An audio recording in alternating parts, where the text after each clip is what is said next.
नाम लिया उन सब लिया सभी शास्त्र का भेद, बिना नाम नरके गया पढ़ पढ़ चारो वेद।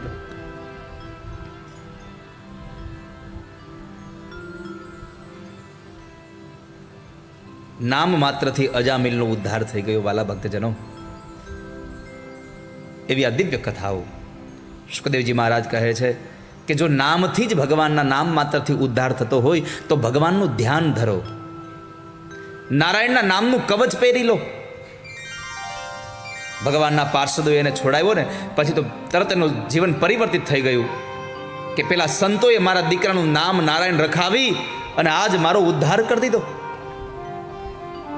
એટલે તો પેલાના વડીલોના નામ કેટલા હતા સારા સારા, પુરુષોત્તમભાઈ, ગોવિંદભાઈ, ગોપાલભાઈ, હરિભાઈ, નારણભાઈ, આ બધા ભગવાનના નામ છે। અને આ બધાના નામ નાનેથી ગોવિંદ હોય તોય સારું લાગે, યુવાન થાય તો એ ગોવિંદ હાલ ને ભાઈ, અને વૃદ્ધ થાય તોય ગોવિંદ બાપા હાલો। પણ આ બબે અક્ષરના નામ આવ્યા ને, આ પિન્ટુ ને ઝીન્ટુ ને, એ 80 વર્ષના થયા ત્યારે એ પિન્ટુને કેમ કેવો પિન્ટુ બાપા તમને ઘરે હાલો બોલાવે છે। 85 વર્ષના ડોશીમાં હોય કે ગંગામાં હાલો ઘેરે, જમનામાં હાલો ઘેરે, તો આમ આમ આમ ભળે ગંગામાં જમનામાં। હવે 85 વર્ષના થતી કેવાય ડોલીબા હાલો ઘેરે, એમ કેવા નામ આવ્યા? નામ એવું પાડો કે તમારી ઉંમર વધે એમ બોલાવવામાં આમ આમ હરખું આમ આપણને અનુકૂળ આવે।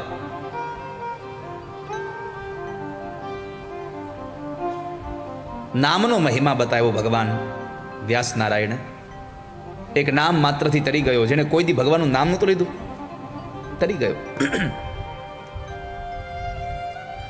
ત્યાર પછી વૃત્રાસુરની ચતુશ્લોકીની કથા બતાવી। ત્રિશિરાના પિતા ત્વષ્ટાએ યજ્ઞ કર્યો કે જેણે મારા દીકરા વિશ્વરૂપનું મસ્તક કાપ્યું એને મારે એવો દીકરો જોઈએ છે। યજ્ઞ કર્યો પણ દીકરો થયો, પણ દીકરો ઇન્દ્રને મારે એવો ન થયો, તો ઇન્દ્રના હાથે મરે એવો થયો। શું કામે? તો કહે છે કે સંસ્કૃતના શ્લોક બોલવામાં જરા અશુદ્ધિ રહી ગઈ, અને સંસ્કૃત ભાષા એવી છે કે એક શબ્દને ખાલી બોલોમાં જો તફાવત થઈ જાય તો આખા અર્થનો અનર્થ થઈ જાય। આ ભાગવતમાં બતાવ્યું છે। ત્વષ્ટા જ્યારે યજ્ઞ કરતા હતા ત્યારે એક યજ્ઞમાં એ મંત્ર હતો, ઇન્દ્ર શત્રુ વિવર્ધસ્વ, ઇન્દ્ર શત્રુ વિવર્ધસ્વ, પણ ઇન્દ્રમાંથી એટલી દાજ હતી ને એટલે ઇન્દ્ર શત્રુ વિવર્ધસ્વ બોલાતું હતું। એટલે થયું શું, જ્યાં ઇન્દ્ર નાનો હતો ત્યાં ઇન્દ્ર મોટો થઈ ગયો।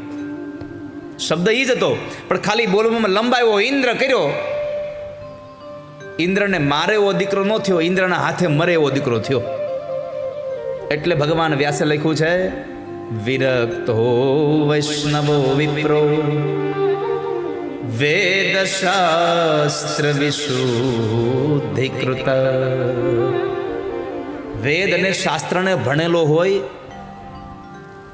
સંસ્કૃતના શ્લોકોને શુદ્ધિ સાથે બોલી શકતો હોય એવા લોકોને ભગવાન ભાગવતની વ્યાસપીઠે બેસાડીને કથા કરવી।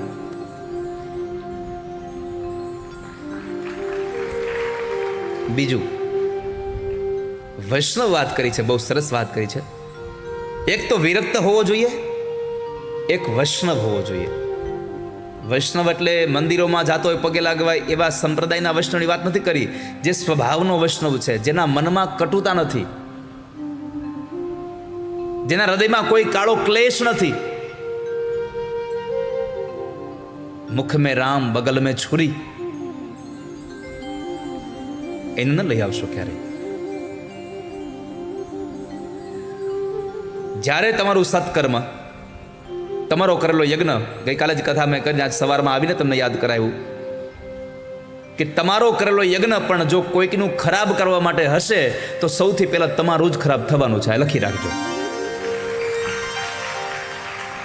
ગમે તેટલો મોટો યજ્ઞ કરો, દક્ષે યજ્ઞ કર્યો પણ થયું શું, પોતાનું જ મસ્તક કપાઈ ગયું, શંકરને કાંઈ થયું નહીં।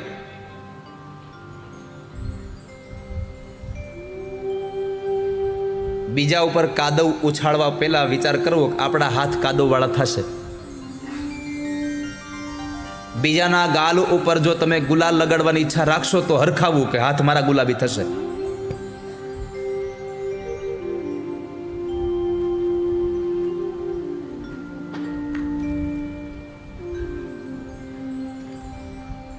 ઇન્દ્રના હાથે મરેવો દીકરો વૃત્રાસુર થયો. અને એ વૃત્રાસુરે એટલે કે એક ભગવાનનો વૈષ્ણવ ગયા જન્મનો ચિત્રકેતુ રાજા હતો.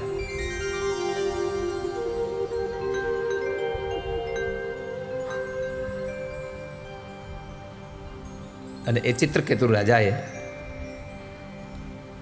વૃત્રાસુર થયો. એ વૃત્રાસુર એટલે કે જેની વૃત્તિ જ આસુરી છે એ વૃત્રાસુર 4 શ્લોકમાં સ્તુતિ કરી. દધીચી ઋષિના અસ્થિમાંથી બનાવેલું એક વજ્ર, અને એ લઈને જ્યારે એને મારવા જાય છે ત્યારે એ દધીચી ઋષિના અસ્થિમાંથી બનાવેલા વજ્રને જોઈ અને વૃત્રાસુર સ્તુતિ કરે. આપણી બધાની સ્તુતિ 4 વસ્તુ માટે હોય છે: ધર્મ, અર્થ, કામ અને મોક્ષ.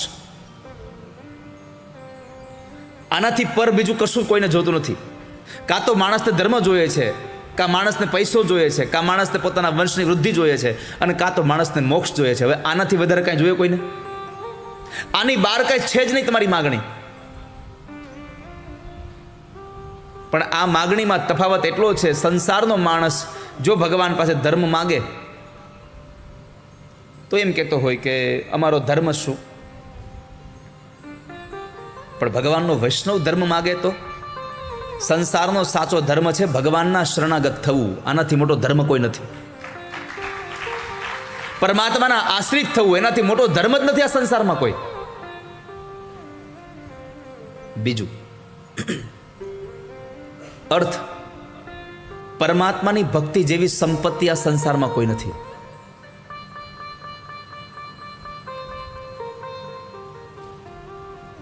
ત્રીજું, ભગવાનના દર્શનની જે ઈચ્છા જાગે એની જેવી કામના બીજી કોઈ નથી આ સંસારમાં. અને સંસારના વૈષ્ણવો મોક્ષ તો માગતા નથી. ભગવાનને કીધું, પ્રભુ આ મનુષ્ય અવતાર પૂરો થાય અને બીજો અવતાર તમારે કોઈ આપવો હોય તો આપો. માણસ ન બનાવો તો કાંઈ નહીં, પશુ બનાવજો. પણ પ્રાર્થના એટલી છે કે પશુ બનાવો તો ગાય બનાવજો, અને ગાય બનાવો તો કોઈ વૈષ્ણવના ઘરની ગાય બનાવજો, કે જેથી કરી અને તમારું સ્વરૂપ ત્યાં બિરાજતું હોય તો મારા આંચળમાંથી નીકળેલું દૂધ તમને ધરવામાં આવે તો મારો ગાયનો જન્મારો પણ સફળ થઈ જાય. આવી ભક્તિ માગી ભગવાન પાસે. એ વૃત્રાસુરની કથા બતાવી. 6મ સ્કંદને વિશ્રામ કર્યો. 7મ સ્કંદમાં શુકદેવજી કહે, રાજા, હિરણ્યકશિપુએ પોતાના સહોદરનું વેર લેવા માટે થઈ મંદરાચલ પર્વતમાં 100 વર્ષ સુધી તપશ્ચર્યા કરી.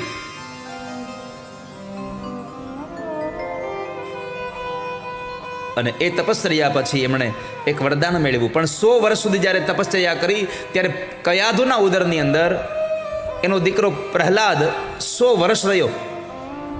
કેમ કે નારદજીએ એને વચન આપ્યું હતું, ઈચ્છા પ્રસૂતિનું વરદાન આપ્યું હતું. અને એ ઈચ્છા પ્રસૂતિના વરદાનને લઈ અને એમણે 100 વર્ષ સુધી માના ઉદરમાં રહ્યા. આ બાજુ 100 વર્ષે બ્રહ્મા પ્રસન્ન થયા. બ્રહ્માએ કીધું, માગો, શું વરદાન જોઈએ? પેલું વરદાન માગ્યું, મરવું નહીં એવું આપો. બ્રહ્માએ કીધું, જાત સહી ધ્રુવ મૃત્યુ, જન્મે એને મરવું પડે છે. બીજું માગો. તો બીજું માગ્યું, રાતે નહીં, દિવસે નહીં, ઘરમાં નહીં, બહાર નહીં, આકાશમાં નહીં, ધરતીમાં નહીં, લીલા સુકાથી નહીં, અસ્ત્ર શસ્ત્રથી નહીં, માણસ પશુથી નહીં, અને બ્રહ્માના સર્જનથી મારું મરણ ન થાય એવું વરદાન આપો. બ્રહ્માએ કીધું, તથાસ્તુ. મારી જે ઉત્પત્તિ છે એનાથી તારું મૃત્યુ ન થાય તો કાંઈ નહીં. જેણે મારી ઉત્પત્તિ કરી છે એ નારાયણ તને મારશે, પણ તારે મરવું પડશે, નક્કી છે. આ દુનિયામાં બધી જગ્યાએ તમે હાનાકાની કરી શકો, એક મરણ આવે ત્યારે તમે કાંઈ ન કરી શકો. કોઈ દી એમ કહી શકે આપણે કે ભાઈ 2 દી ખમો પછી લઈ જાજો? અહીંયા લખ્યું, બિસ્તર તો તને નહીં લેવા દે, એટલે જરાય ટેવ પાડતા નહીં કે મને મારા ઓશિકા વગર, મને મારા બ્લેન્કેટ વગર ઊંઘ ન આવે. જરાય ટેવ પાડતા નહીં, કારણ કે ત્યાં બ્લેન્કેટ હારે નહીં લઈ જવા દે, ત્યાં તમારો બિસ્તરો હારે નહીં લેવા દે. અરે એ બધું છોડો, તમારા દીકરાઓને છેલ્લે સંદેશો નહીં કહેવા દે. તને મોટા ઘરનું તેડું જ્યારે આવશે ત્યારે તને કોઈ અહીંયા રોકી નહીં શકે. માટે બીજું કંઈક માગ. અને એ વરદાનમાં માગ્યું. પોતે આવ્યો, વરદાન મળ્યું એટલે પોતાના પત્નીને લઈ આવ્યો. પ્રહલાદનો જન્મ થયો, પ્રહલાદ મોટા થયા. અને એ પ્રહલાદજી મહારાજ ભગવાનના અનન્ય ભક્ત હતા. કારણ કે માના ઉદરમાં દેવર્ષિ નારદના આશ્રમમાં સત્સંગ બહુ સાંભળ્યો. એટલે તો મહાપુરુષો અને બધા લોકો કહે છે કે જ્યારે ઉદરમાં બાળક હોય ત્યારે સ્ત્રીએ પોતાના વિચાર સારા રાખવા, પોતાની વાણી સારી રાખવી, પોતાનો આચાર સારો રાખવો, પોતાનું વાંચન સારું રાખવું, પોતાની દ્રષ્ટિ સારી રાખવી, કે જેથી કરીને એ બધી અસર તમારા બાળક ઉપર પડે છે. પેટમાં પોઢીને સાંભળેલી શિવે રામ લક્ષ્મણની વાતો. પેટમાં હતા ત્યારે જીજાબાઈએ રામ લક્ષ્મણની વાતો સંભળાવી હતી.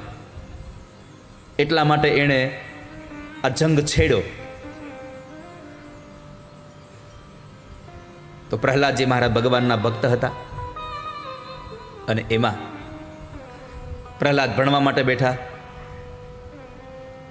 એકવાર પ્રહલાદને પૂછ્યું એના પિતાજીએ કે પ્રહલાદ તને ભણવામાં સારું શું લાગ્યું? તો કહે છે, પિતાજી આ સંસાર અંધારા કૂવા જેવો છે, એમાં પડીને મરી જવું એના કરતાં મારા ઠાકોરજીને ભજી લેવાય. બાપ એના પર ગુસ્સે થયો કે ખબરદાર, નારાયણનું નામ લીધું છે તો મારો દુશ્મન છે, ચાલો જાય અહીંયાથી. પ્રહલાદજી નીકળી ગયા. બીજી વાર પૂછ્યું કે તને ભણવામાં શું ગમ્યું? તો કે પિતાજી નવધા ભક્તિ, 9 પ્રકારની ભક્તિ બહુ સારી છે, એમાંથી એકાદી ભક્તિ કરી લ્યો અને મારા ઠાકોરજીને પ્રસન્ન કરી લ્યો. પાછો કાઢી મૂક્યો. એમાં એક વખતના સમયે ખબર પડી કે પ્રહલાદ તો બાળકોને નારાયણ નારાયણ કરાવે છે. એટલે બોલાવ્યો. વૈશાખ મહિનાની 14 હતી, સંધ્યાનો કાળ હતો. અને પ્રહલાદને પૂછ્યું, પ્રહલાદ ક્યાં છે તારો નારાયણ? ક્યાં છે તારો નારાયણ? પિતાજી ક્યાં નથી મારું નારાયણ? હરિવ્યાપક સર્વત્ર સમાના. પ્રભુ બધે જ છે. પોતાના દીકરાને પોતાના વિરોધમાં જતો જોઈ અને મારી નાખવાના પ્રયત્નો કર્યા છે. કેટલા પ્રયત્નો! જળમાં ફેંકી દીધો, ઝેર ખવડાવ્યું, સર્પના ડંખ દેવડાવ્યા, હાથીના પગ નીચે નાખ્યો, પર્વત ઉપરથી ફેંકી દીધો, અરે અગ્નિમાં બાળી નાખ્યો. છતાં પણ બધી જગ્યાએ પ્રહલાદની રક્ષા થઈ. કારણ જેને રામ રાખે એને આ સંસારમાં કોણ ચાખે કશું? જેને સ્વયં પરમાત્માનું રખોપું છે.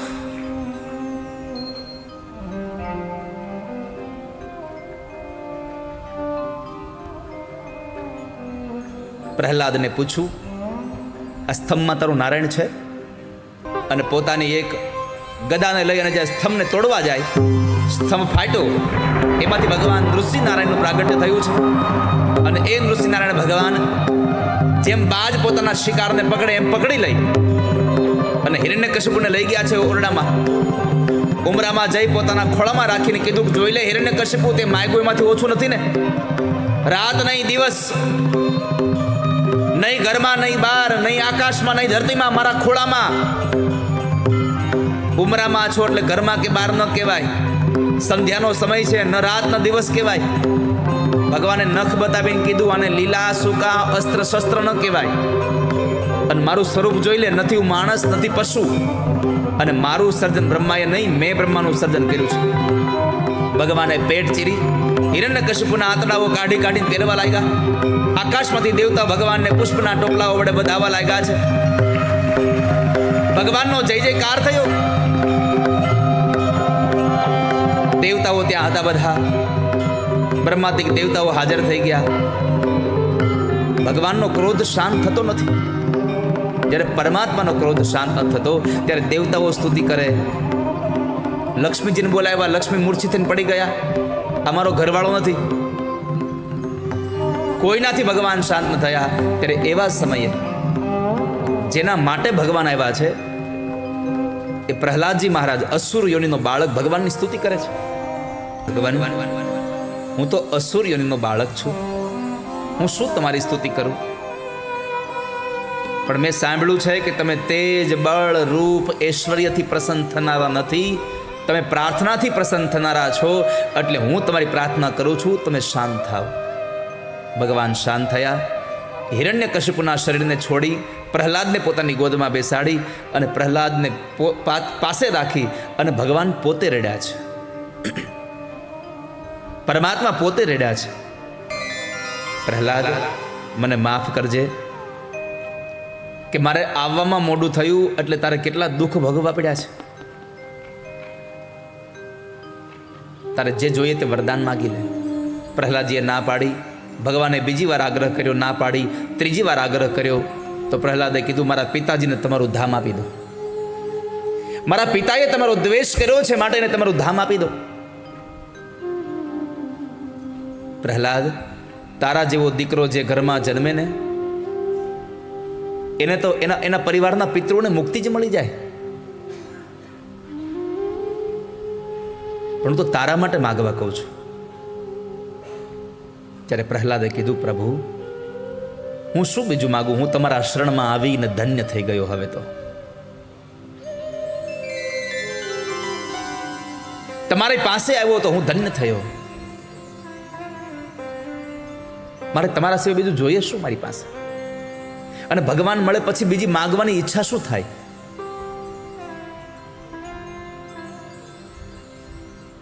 શું જોઈએ બીજું?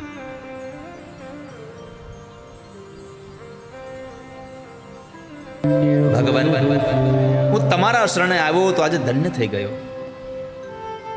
કશું નથી જોઈતું ભગવાન મારે. અને ત્યારે ભગવાને ફરી વાર આગ્રહ કરી તો પ્રહલાદે કીધું, પ્રભુ એક કામ કરો, આપવું જ હોય તો એવું આપી દો કે મારા જીવનમાં કોઈ અપેક્ષા ન રહે તમારા દર્શન સિવાયની, તમારી ભક્તિ સિવાયની મને કોઈ અપેક્ષાઓ નથી આ સંસારમાં. પરમાત્માએ વરદાન આપી અને ગયા. સપ્તમ સ્કંદને વિશ્રામ કર્યો. અષ્ટમ સ્કંદની અંદર ભગવાનનો હરિ અવતાર થયો કે જે હરિ અવતાર પરમાત્માએ એક ગજેન્દ્ર માટે, એક હાથી સરોવરમાં પાણી પીવા ગયો અને મગર એનો પગ પકડ્યો. હાથણી અને એના બચ્ચાઓએ એને મૂકી દીધો ભગવાન ભરોસે. અને ત્યારે પરમાત્મા જ્યારે ગજેન્દ્રને જ્યારે ભગવાન દેખાવા લાગ્યો, મૃત્યુ કાળ દેખાવા લાગ્યો, કારણ કે એને ઝુંડ અંદર લઈ ગયો. હાથીમાં બળ બહુ હતું પણ અમુક જગ્યાએ જ અમુકનું બળ હાલે, બધી જગ્યાએ આપણું ન હાલે. એમાંય બધી જગ્યાએ હાલે પણ તમારું કાળ પાસે ન ચાલે. પરમાત્માને એ ઝુંડ પકડીને મધ્યમાં લઈ જાય. એક પછી એક અંગ ડૂબી ગયા. नाक कान डूबन लगे कृष्ण को पुकारे, नाक कान डूबन लगे कृष्ण को, नाक અને કાન ડૂબી ગયા ત્યારે કૃષ્ણને બોલાવ્યા છે. ભગવાનને અવાજ કર્યો અને પરમાત્મા એ જ ક્ષણે આવે. હરિ કો પુકારને में करी को लगी दे, करी को उवारने में हरि को न लगी दे. जब लग गज अपनो बरतियों ने कसरी को नहीं काम, निर्बल हृदय बलराम पुकार्यो आए आधे नाम. सुमिरन की सुध लेत है जब भीड़ पड़ी गजराज, अब मैं तो ही जानियो तुम हो गरीब नवाज. ભગવાનને બોલાવ્યા. હે હરિ, હરિ શબ્દ બોલાવે ને ત્યારે પરમાત્મા માટે મહાપુરુષો લખ્યું છે, હ શબ્દ જ્યારે ગજેન્દ્ર બોલે છે ત્યારે પરમાત્મા દ્વારિકામાં હતા અને રી શબ્દ બોલ્યા ત્યાં ભગવાને અહીંયા આવીને ઝુંડનું મસ્તક કાપી નાખ્યું. આટલી ભગવાન ગતિથી આવે છે. પણ તમારી બોલાવાની તાકાત હોવી જોઈએ, ભગવાનને બોલાવવાની તમારી નિષ્ઠા હોવી જોઈએ. ભગવાને આવીને ઝુંડનું મસ્તક કાપ્યું. હું નામનો ગંધર્વ પ્રગટ થયો. એ ગજેન્દ્રને હાથ અડાડ્યો તો ઇન્દ્રદ્યુમ્ન નામનો રાજા પ્રગટ થયો. દેવલ ઋષિના શાપને લઈ અને હું નામનો ગંધર્વ મગર બન્યો હતો અને અગત્ય ઋષિના શાપને લઈ અને ઇન્દ્રદ્યુમ્ન નામનો રાજા હાથી બન્યો હતો. ભગવાને આજે બંનેને મુક્તિ કરી છે. ત્યાર પછી સમુદ્ર મંથન થયું અને એ મંથનમાં ઝેર નીકળ્યું ભગવાન શંકરને આપ્યું, રત્નો નીકળ્યા દેવતાઓ લઈ ગયા, ઐરાવત હાથી ઇન્દ્ર લઈ જાય છે, લક્ષ્મીજી નીકળ્યા ભગવાન નારાયણને પરિણ્યા છે, કામધેનુ ગાય નીકળી ઋષિમુનિઓને આપી, મદિરા નીકળ્યો રાક્ષસોને આપ્યો, અને જ્યારે અમૃત નીકળ્યું તો દેવતાઓને અમૃત આપ્યું. તો એ અમૃતનો કુંભ દાનવોએ ઝૂંટવી લીધો, પણ દાનવોને છેતરી પરમાત્માએ મોહિની રૂપથી એને છેતરા બધાઈને અને અમૃત દેવતાઓને પાયું, અને એ અમૃત માટે દેવાસુર સંગ્રામ થયો. એ દેવાસુર સંગ્રામમાં પેલા યુદ્ધની અંદર દેવતાઓના હાથે દાનવો મરાઈ ગયા, પણ દાનવોના ગુરુ શુક્રાચાર્ય મહારાજે સંજીવની વિદ્યાથી બધાને સજીવન કર્યા, અને એ ફરી પાછા યુદ્ધ કરવા માટે ગયા. તો બીજા યુદ્ધની અંદર દાનવો જીતી ગયા અને દેવતાઓ હારી ગયા. સ્વર્ગનું રાજ્ય બલિ રાજાએ લઈ લીધું, જે પ્રહલાદના દીકરા વિરોચનનો દીકરો બલિ હતો. અને એ બલિએ જ્યારે રાજ્ય લઈ લીધું, દેવતાઓ દર ભટકે છે. બલિએ પોતાના ગુરુદેવને પૂછ્યું કે ગુરુદેવ, આ સ્વર્ગનું રાજ્ય મારી પાસે ટકી રહે એના માટે મારે શું કરવું જોઈએ? તો કહે છે એના માટે એક સાધન છે. શું? તું વિશ્વજીત યજ્ઞ કર, 100 અશ્વમેધ યજ્ઞ કર, અને 100 અશ્વમેધ યજ્ઞ કરીશ તો તારું કલ્યાણ થશે. એવા સમયે ભૃગુ કચ્છમાં એટલે કે ભરૂચમાં નર્મદા નદીના કિનારે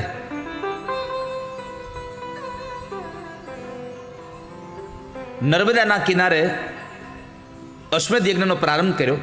1 યજ્ઞ, 2 યજ્ઞ, 3 યજ્ઞ, આમ કરતાં કરતાં 99 અશ્વમેધ યજ્ઞ સમાપન થયા. 100મો અશ્વમેધ યજ્ઞ ચાલે એ સમયે દેવોની માતા અદિતિએ ભગવાનનું ફાગણ મહિનામાં 12 દિવસનું વ્રત કર્યું, પયોવ્રત.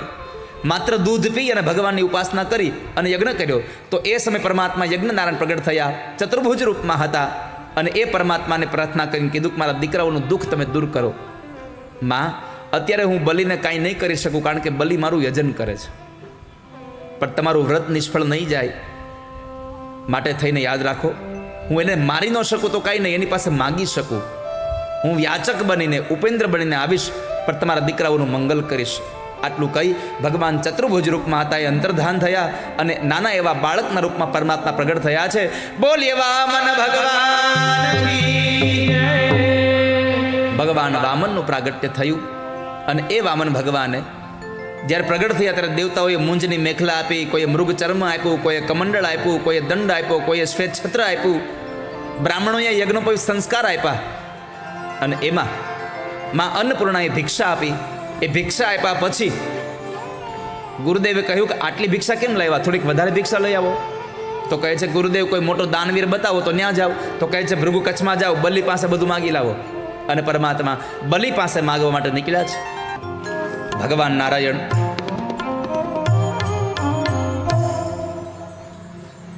વિષ્ણુ વામન બનીને ચાલ્યા, ભૃગુ કચ્છમાં આવ્યા, અને ત્યાં આગળ આવી અને પરમાત્મા બલિરાજાને ત્યાં આવ્યા છે. બલિરાજા અને વિંધ્યાવલીએ બેઉ જણાએ ભગવાન નારાયણની સ્વાગત કર્યું, પૂજન કર્યું. એકદમ દૈદીપ્ય રૂપમાં હતા, અને પરમાત્માને ચરણ પખાડ્યા, એનું પૂજન કર્યું. અને પછી બલિરાજાએ કીધું, બાપજી તમને શું દક્ષિણા આપું? તમારે જે જોતું હોય તે માગી લો મારી પાસે. ભગવાને કીધું, મારે કશું જોતું નથી તમારી પાસેથી. અરે ના પ્રભુ, તમે આજ મારે ઘરે યજ્ઞમાં આવ્યા છો, આટલો મોટો યજ્ઞ ચાલે છે અને તમે માગો નહીં? તમારે જે જોતો હોય તે માગી લો. ગાયો જોતી તો ગાયો આપું, સોના મોર જોઈતા તો સોના મોર આપું, તમારે જે જોતો હોય માગી લો. બહુ આગ્રહ કર્યો બલિરાજા, એટલે ભગવાને 3 ડગલા જમીન માગી. 3 ડગલા જમીન દે મને. બલિરાજાએ કીધું, પ્રભુ 3 ડગલા જમીન તમને માગતા નથી આવડતું, તમે તો ઉંમરમાં નાના છો હજી, કંઈક સારું માગો. આ 3 ડગલા જમીને થશે શું તમારે? ભગવાન કહે છે 3 ડગલા જમીન આપી જો, પછી તારી પાસે વધે શું એ આપણે જોશું. અને બલિરાજાએ ખરેખર કહ્યું કે તમને 3 ડગલા જમીન આપી. આ 3 ડગલા જમીન આપી એટલી વાત સંકલ્પ કર્યો અને જળ નીચે મૂક્યું. ભગવાને એ શ્લોકને માપ્યું, બીજા ચરણમાં પૃથ્વી લોકને માપ્યું, અને ત્રીજું ચરણ મૂકવા માટે થઈને જગ્યા માગી. મને જગ્યા બતાવ, ક્યાં મૂકું? બલિ તો બે હાથ જોડીને બેઠો છે, પ્રભુ શું કહું, બધું મારું લઈ લીધું તમે. ભગવાને કીધું સંકલ્પ કર્યા પછી જો તું મને દાન પૂરેપૂરું નહીં આપે તો નરકનો અધિકારી બનીશ, પાપનો અધિકારી બનીશ. મને બતાવ ત્રીજું ચરણ ક્યાં રાખું હું. બલિરાજાએ કહ્યું, બાપજી તમે મારું બધું ભલે લઈ લીધું પ્રભુ, પણ હજી હું કોઈનો થયો નથી, એટલે કામ કરો, તમારું ત્રીજું ચરણ મારા મસ્તકમાં પધરાવો. મારા માથે ત્રીજું ચરણ મૂકી અને મને આ સંકલ્પમાંથી મુક્ત કરી દો ઠાકોરજી. ભગવાને ત્રીજું ચરણ એના મસ્તકમાં પધરાવ્યું, પાતાળમાં ઉતાર્યો, પાતાળનું રાજ્ય બલિરાજાને આપ્યું. અને પછી ભગવાને કીધું કે બલિ તારી ભક્તિથી બહુ રાજી થયો છું, તારે જે જોતું હોય તે માગી લે. બલિએ કીધું કામ કરો, જે પાતાળનું રાજ્ય તમે આપ્યું ને, હા એ જ રાજ્યના તમે મારા દ્વારપાળ બનો ને મારી રક્ષા કરવા અહીં ઉભા રહ્યો. માણસને માગતા આવડવું જોઈએ. ભગવાનને જ માગી લીધા. અને આપણે તો ભગવાન પાસે જઈને ટીવી ને ફ્રીજ માગીએ. હા,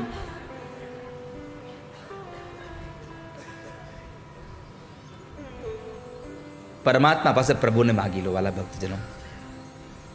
ઈશ્વર સિવાય બીજું કશું જોતું નથી. અને ઈશ્વર મળી જાય પછી આ સંસારમાં જોઈએ શું આપણને. સુરદાસજી મહારાજ અંધ હતા ને એ પડી ગયા, ખાડામાં પડી ગયા. કોઈ એને બહાર કાઢવા વાળું હતું નહીં. ભગવાન એક બાળકના રૂપમાં આવ્યા અને એને હાથ આપીને કીધું કે લો મહારાજ મારો હાથ પકડી લો, બહાર આવી જાઓ તમે. ભગવાનનો હાથ પકડ્યો, બહાર આવ્યા, પણ હાથ મૂકતા નથી. કારણ કે આ હાથને પકડીને ખબર પડી કે કદાચ કૃષ્ણનો હાથ છે, પ્રભુનો હાથ છે.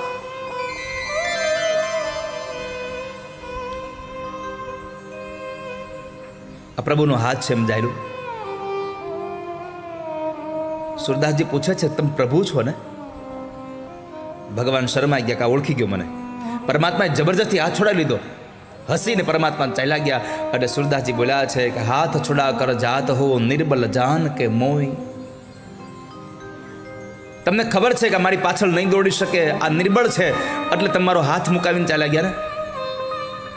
હાથ છુડા કર જાત હો નિર્બલ જાન કે મોય, લેકિન હૃદય છુડા કર જાઓ તો મર્દ બખાનું તોય. તમારામાં તાકાત હોય તો મારું હૃદય છોડાવો, તમને ખબર પડે કેમ મુકાય છે. ભગવાન રાજી થયા, પાછા આવ્યા, પોતાના બે હાથ સુરદાસની આંખ ઉપર લગાડ્યા. સુરદાસની આંખો ખુલી ગઈ. ભગવાનને જોયા છે, પ્રભુને જોઈને આંખમાંથી અશ્રુની ધારા વહી ગઈ. ભગવાને કહ્યું સુરદાસ માગો, શું આપું તમને? તમારે જે જોતું હોય તે માગી લો. પ્રભુ તમે મળ્યા પછી શું માગું બીજું તો? પણ ના, સુરદાસ બહુ રાજી થયો તમારા ઉપર, તમારે જે જોતું હોય તે માગી લો. સુરદાસજી કીધું પ્રભુ આપશો ને, ના તો નહીં પાડો ને. ભગવાન કહે છે કે એવી કઈ વસ્તુ છે કે હું આપી ન શકું, માગી લો. અને ત્યારે સુરદાસે કીધું પ્રભુ એક કામ કરો, પાછો આંધળો બનાવી દો મને, મારી આંખોને બંધ કરી દો પાછી. ભગવાન કહે છે સુરદાસ તમે અત્યાર સુધી કંઈ જોયું નહોતું, તમારાથી રાજી થયો, તમને દ્રષ્ટિ આપી અને તમને માગવા કહ્યું, તમે પાછા અંધ બનવાની વાત કરો છો? હા પ્રભુ. કેમ? તો કહે છે કે આજ સુધી કાંઈ જોયું નહોતું, પણ પહેલી વખત જોવાનો વારો આવ્યો તો તમને જોયા, અને તમને જોયા પછી એમ થાય છે કે હવે બીજું કાંઈ જોવું નથી આ સંસારમાં. પ્રભુ તમને જોવા છે, તમારી આ મૂર્તિને મારી આંખોમાં ભરી દેવી છે. વાલા ભક્તજનો, સાંજે સુવા પડો ને ત્યારે પરમાત્માના દર્શન કરીને આંખો બંધ કરી દેજો. અને પછી એ મૂર્તિને, એ છબીને તમારી આંખમાં જ રાખી અને પરમાત્માનું નામ લેતા લેતા સૂઈ જશો. તમારી આખી રાત્રિ આનંદમાં પસાર થઈ જશે.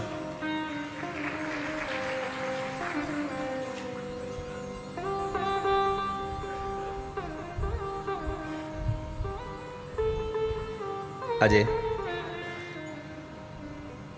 બલિરાજા પાસે ભગવાન દ્વારપાળ બન્યા. નારદજીના કહેવાથી લક્ષ્મીજીએ બલિરાજાને રાખડી બાંધી અને એ રાખડીના બદલામાં ભગવાનને છોડાવ્યા.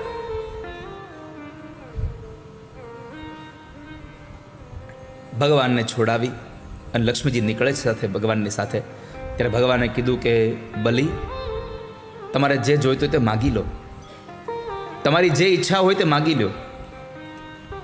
તો કહે છે પ્રભુ એક કામ કરો, આ તમારામાં જેમ પ્રેમ છે ને એ પ્રેમ મને આમ ને આમ અવિરત રહે એટલી કૃપા કરજો ઠાકોરજી, બીજું કંઈ જોતું નથી મારે. પરમાત્માએ આશીર્વાદ આપ્યા અને સાથે કહ્યું કે તમને આવતા મનવંતરમાં હું ઇન્દ્ર બનાવીશ, આપને હું જીવંત રાખીને જાઉં છું. બલિરાજાએ 3 ચરણ આપ્યા ભગવાનને, પરમાત્માએ 3 ડગલામાં બધું આપ્યું. આ 3 વસ્તુ એટલે તન, મન અને ધન, આ 3 વસ્તુ ભગવાનને અર્પણ કરી દેવી એટલે આ નવધા ભક્તિ છે વાલા ભક્તજનો. આ તન પણ પરમાત્માનું છે, આ મન પણ પરમાત્માનું છે અને આપણને મળેલું ધન પણ પરમાત્માનું છે. ત્વદીયમ વસ્તુ ગોવિંદ તોભ્યમેવ સમર્પયેત.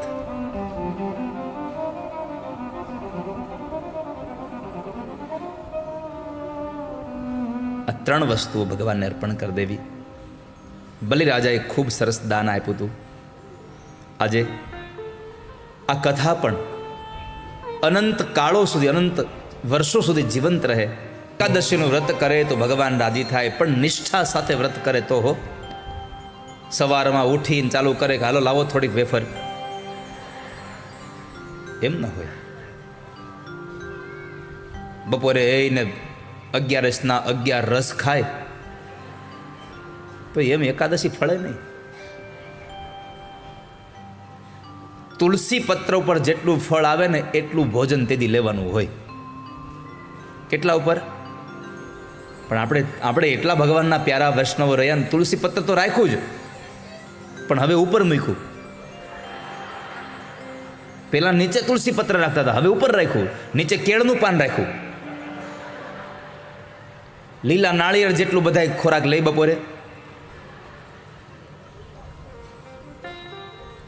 હવાર પડ્યું ને ખાધા સિંગદાણા, બપોર થયું ને લીધા સાબુદાણા, તોય શ્રાવણ મહિનાના એક ટાણા.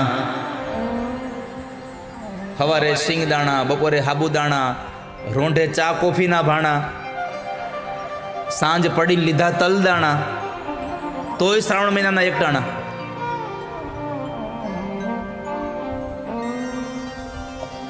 ઘણી વખત તો મારે હું એમ કહું કે ઉપવાસ રહેજો, યજ્ઞ કરાવવા બેઠો હોય ને આમ પૂજા આમ યજમાન બેઠા હોય, સવારમાં આવતા જ પૂછે કે દાદા બપોરે ઇન્ટરવ્યુ કેટલા વાગે પડશે આપણે?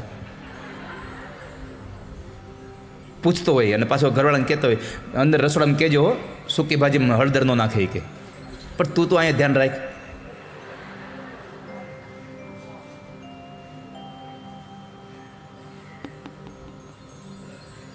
તારે અહીંયા ધ્યાન રાખવાનું છે.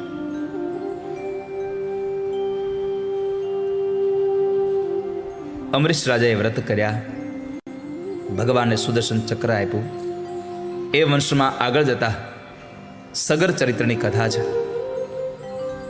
60,000 સગર પુત્રો કપિલ મુનિના ક્રોધાગ્નિથી બળીને ભસ્મ થયા અને ભગીરથ રાજાએ માં ગંગાનું અવતરણ કર્યું. એ ગંગાના જળથી 60,000 સગર પુત્રોને મુક્તિ મળી. કણ કટકો હાડકો જો ગંગા તટ જાય, માનવ કુળમાં કોઈ દી ભૂત સર્જે નહીં ભાગીરથી. ગંગાજીમાં જો હાડકું પધરાવવામાં આવે તો કોઈ દી એના કુળમાં કોઈ દી પ્રેત ન થાય.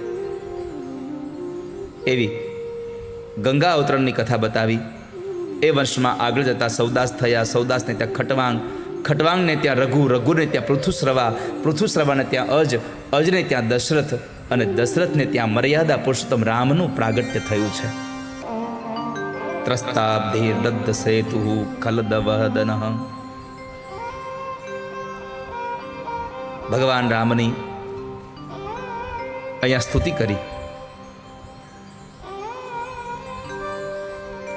વ્યચાદર હૃદયનું વનમ, જેણે વનમાં વિચરણ કર્યું. ગુરુવર્થે ત્યક્ત રાજ્ય, પિતાની આજ્ઞાનો કેવો મહિમા. પિતાજીની આજ્ઞા થઈ તો રાજની ગાદી છોડી દીધી, અને એ પણ રડતા મુખે નહીં હો, હસતા મુખે. પિતા દીન મોહી કાનન રાજુ,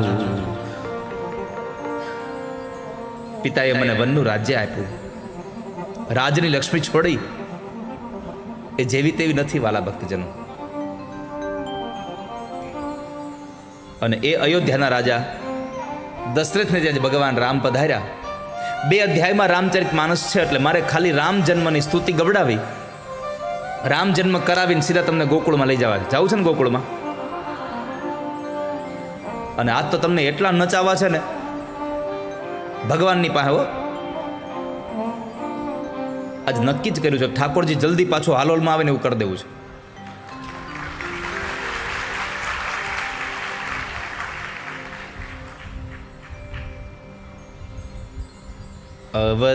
અવધપુરી રઘુકુલ મનિરાવ, વેદ વિદિત તેહિ દશરથ નામ. ધર્મ ધુરંધર ગુણ નિધિ જ્ઞાની, હૃદય ભગતિ મતી સારંગ પાની. હૃદય ભગતિમતી સારંગ પાની. અયોધ્યાના રાજા દશરથ છે. 3 રાણીઓ છે. કૌશલ્યાદિ નારી પ્રિય સબ આચરણ પુનીત, પતિ અનુકૂલ પ્રેમ દ્રઢ હરિપદ કમલ વિની. 3 રાણીઓ છે. બરાબરનો સંસાર ચાલે છે. રાજ્યના લોકો પણ મહારાજ દશરથના શાસનથી બહુ રાજી છે. બધા સુખમય જીવન વિતાવે છે. એક વખતના સમય મહારાજ રાજગાદી પર બેઠા બેઠા જરા દુઃખી થયા કે મારા દીકરો નથી. કોને કહું આ વાત? ગુરુ ગૃહ ગય તુરત મહિપાલા, ચરણ લાગી કરી વિનય વિશાલા.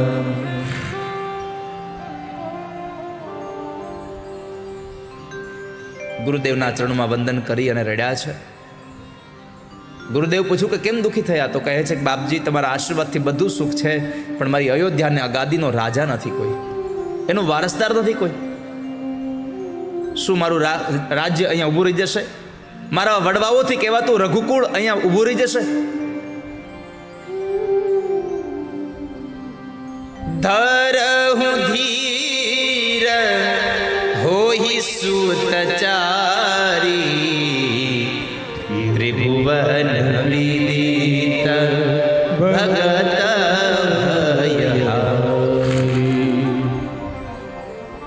ધીરજ રાખો. તમારે ત્યાં એક નહીં 4 દીકરાઓ થશે, અને એ પણ સામાન્ય નહીં. તમારા કુળની કીર્તિને 4 ચાંદ લગાડે એવા. પણ તમારે એના માટે તમારે પુત્ર કામેષ્ઠ યજ્ઞ કરાવવો પડશે. શૃંગી ઋષિને બોલાવો. બાપજી જે કહો તે કરાવું, પણ સંતાન થયું કરો. શૃંગી ઋષિને બોલાવીને યજ્ઞ કરાવ્યો. ભાવ સહિત મુનિ આહુતિ દિને હે, પ્રગટે અગ્નિ ચરુ કરલીન હે. પોતાના હાથની અંદર અગ્નિમાંથી ભગવાન પ્રગટ થયા, અને એ પરમાત્માએ પ્રસાદનો પાત્ર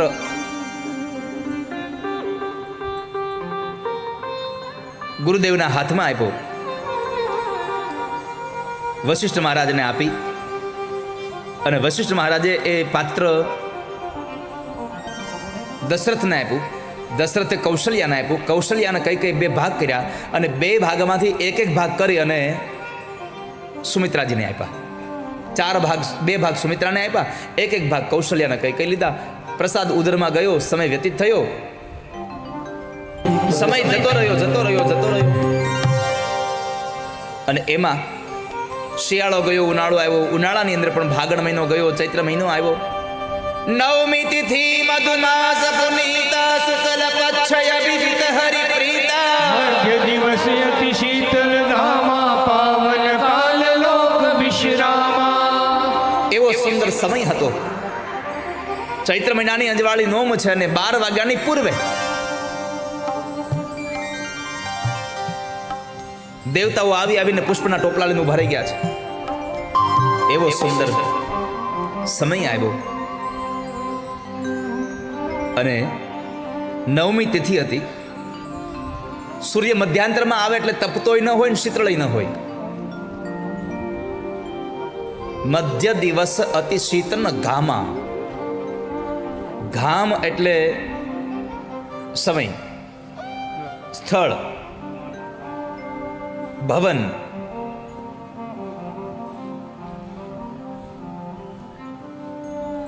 એવા પવિત્ર સમયે માં કૌશલ્યના ઓરડામાં એક તેજ પથરાયું. ભગવાન ચતુર્ભુજ પ્રગટ થયા. 2 અધ્યાયમાં રામચરિત માનસ છે વાલા ભક્તજનો. બહુ સંક્ષિપ્તમાં રામચરિત માનસને વર્ણવીને આપણે સૌ લોકો ગોકુળની યાત્રાએ જઈએ.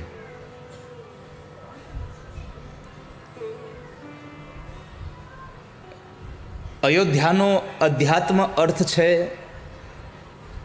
જે ઘરમાં યુદ્ધ નથી એ ઘર અયોધ્યા છે.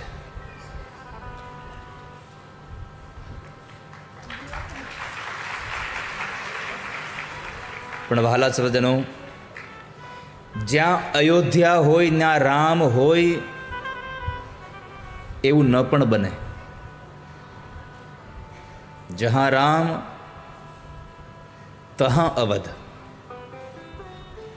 અવધ વહાં રામ નહીં. માં સુમિત્રાએ કહ્યું કે લક્ષ્મણ, અયોધ્યામાં રહેશો તો રામ હશે એમ નહીં. જ્યાં રામ હોય ત્યાં અયોધ્યા માનીને રહેજો.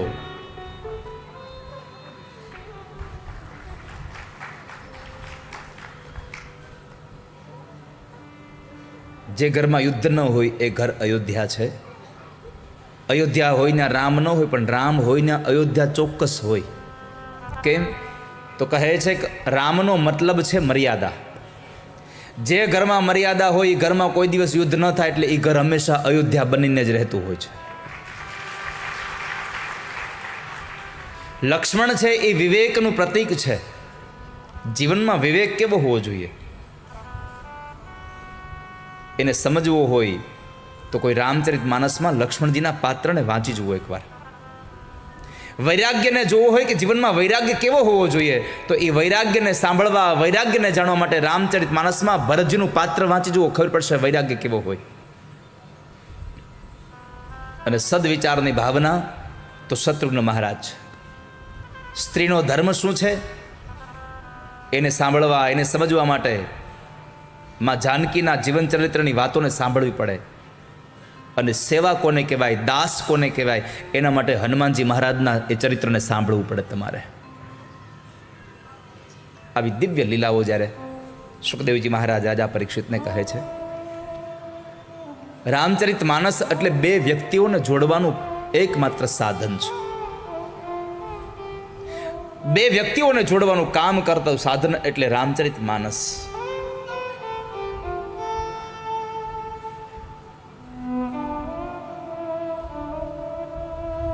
એટલે તો બેનો ગાય છે, જુઓ રામાયણમાં રામે નથી ભૂલ કરી.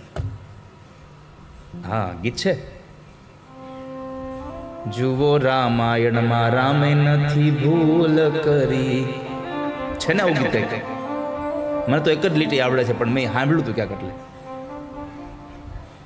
રામાયણમાં ક્યાંય રામે ભૂલ નથી કરી. પોતાની ફરજોને બધે રાખી છે.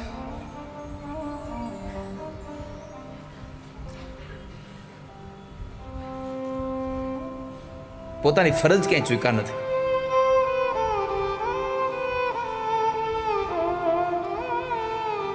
ભાઈઓ વચ્ચેનો પ્રેમ કેવો હોય એ જો જાણવું હોય તો રામચરિત માનસ જોઈ લો એકવાર. એક ભાઈ જંગલમાં જાય, બીજો ભાઈ મામાના ઘરેથી આવે અને તારા માટે રાજગાદી છે સાંભળે. એની હારે સાંભળે કે તારા મોટા ભાઈને વનમાં મોકલ્યા અને તને રાજગાદી, ત્યારે કહ્યું કે મારે આવી રાજગાદી જોતી જ નથી કે જ્યાં મારા ભાઈને વનમાં જવું પડ્યું હોય. આવો છે ભાઈઓનો પ્રેમ આ રામચરિત માનસમાં. ભગવાન રામ પ્રભુનું નામકરણ સંસ્કાર થયું પછી જ્યારે ભગવાન મોટા થયા અને ગુરુના આશ્રમે ભણવા માટે ગયા, ગુરુ ગૃહ ગયવું પઢન રઘુરાઈ, અલ્પકાલ સબ વિદ્યા આઈ. બહુ સંક્ષિપ્ત સમયમાં બધી વિદ્યાઓને મેળવી લીધી. પણ રામાયણમાં 16 વર્ષની ઉંમરે ભગવાન રામચંદ્ર પ્રભુએ તીર્થયાત્રા કરી છે. હવે રામ 16 વર્ષની ઉંમરે તીર્થ કરે યાત્રા, આનો અર્થ આપણને સમાજને ઉપદેશ કર્યો છે કે યાત્રા કરવાનો સમય હંમેશના માટે યુવાની અવસ્થા છે, જ્યારે તમારું શરીર ચાલતું હોય.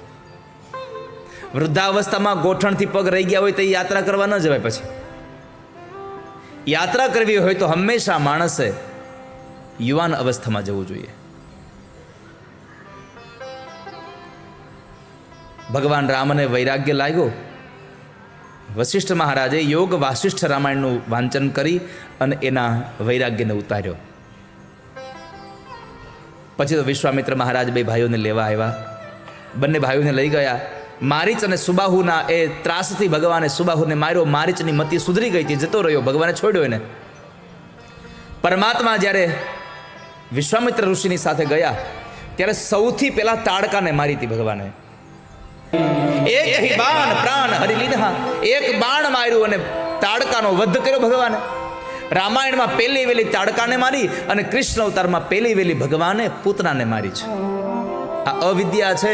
ભગવાન કહે છે જીવનમાં સૌથી પહેલું મારવા જેવું કોઈ હોય દુષ્ટ તો અવિદ્યા, મારી નાખો. બલા અતિબલા, બલા અને અતિબલા નામની વિદ્યાઓ આપી, ન ભૂખ લાગે ન તરસ લાગે. વિશ્વામિત્ર ઋષિના આશ્રમમાં ગયા અને ત્યાં એને રક્ષણ કર્યું યજ્ઞનું. એક બાજુ યજ્ઞમાં આહુતિ દેતા જાય અને બીજી બાજુ વિચારતા જાય કે જેના માટે યજ્ઞ કરવું એ તો મારા દરવાજે ઊભા છે.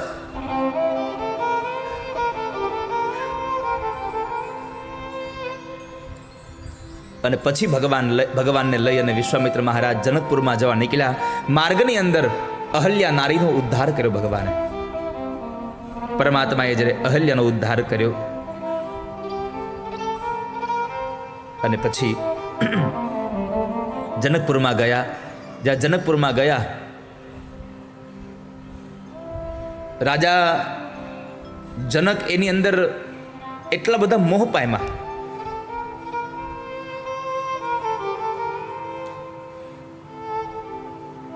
વિશ્વામિત્ર મહારાજને પૂછ્યું કે આ કોઈ ભગવાન છે? અરે ના ના રાજા, આ તો તારી વૃત્તિ એવી છે એટલે તને ભગવાન દેખાય છે. આ તો મહારાજ દશરથના દીકરા છે. જેની દ્રષ્ટિ જ રામમય હોય ને એને બધી રામ જ દેખાય. અને જેની દ્રષ્ટિ આ સંસારમાં, એક વાત કહું વાલા ભક્તજનો, આ કથામાં આવીને બેસે એટલા જ લોકો ભગવાનને પ્રેમ કરે છે, એટલા જ ભગવાનમાં આસ્તિક છે, બીજા બધા નાસ્તિક છે. આ દુનિયામાં કોઈ નાસ્તિક નથી. આ સંસારમાં કોઈ માણસ નાસ્તિક નથી. કારણ કે જો નાસ્તિક હોત ને તો એણે એના દીકરાનું નામ રાવણ કે કંસ રાખ્યું હોત. આનો મતલબ એ થયો કે રાવણ અને કંસને નથી માનનારા એ લોકો કૃષ્ણને માને છે, પાક્કું છે, રામને માને છે.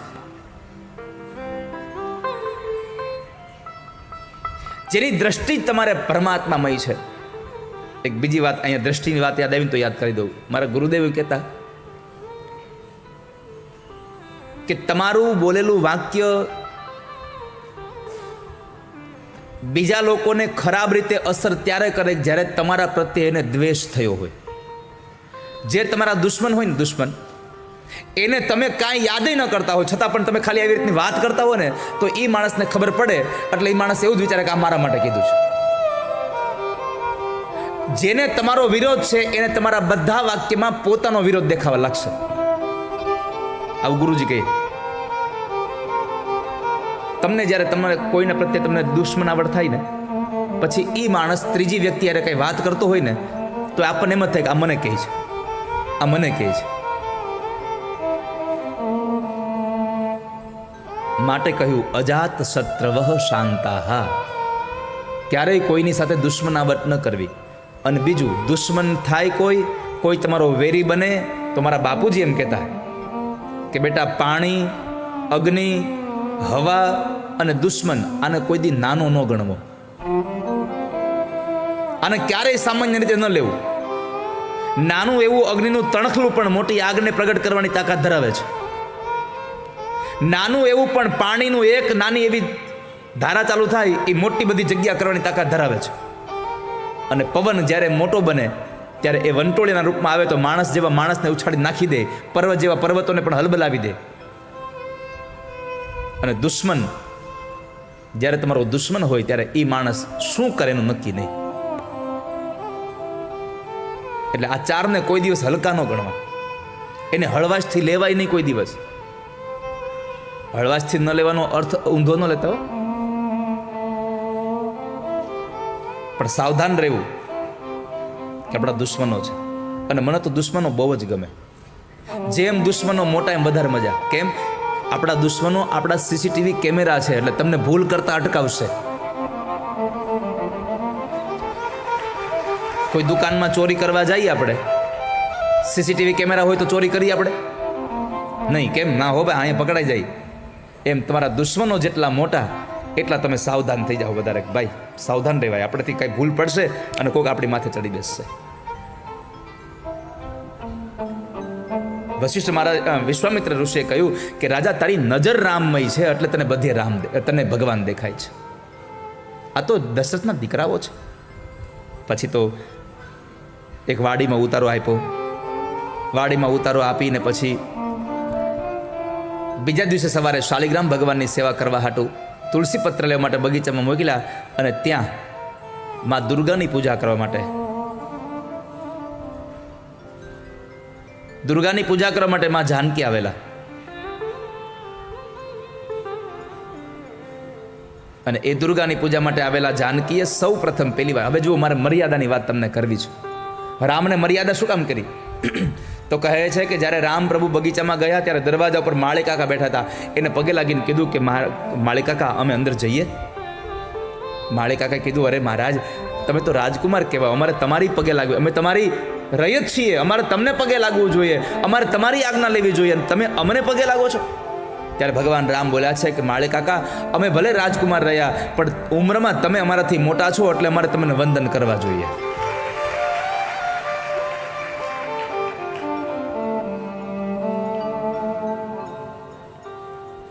ઘણા સંતો આવે ત્યારે આમ ઊભા રહે થાંભલાની જેમ, પગે ન લાગે. અહીં પ્રભુ રામે બતાવ્યું છે કે માળી જેવા માળીને પગે લાગીને પોતાની મર્યાદા બતાવી છે. રામ કરતા વધારે સંપત્તિ તમારી પાસે નહીં હોય, એટલે જે સ્થિતિમાં જે જગ્યાએ જેનું પ્રાધાન્ય છે એને વંદન કરવા જોઈએ. તુલસી પત્ર છૂટે અને એ સમયમાં જાનકી ભગવાનને જોયા. પેલી વેલી મુલાકાત બગીચામાં થઈ.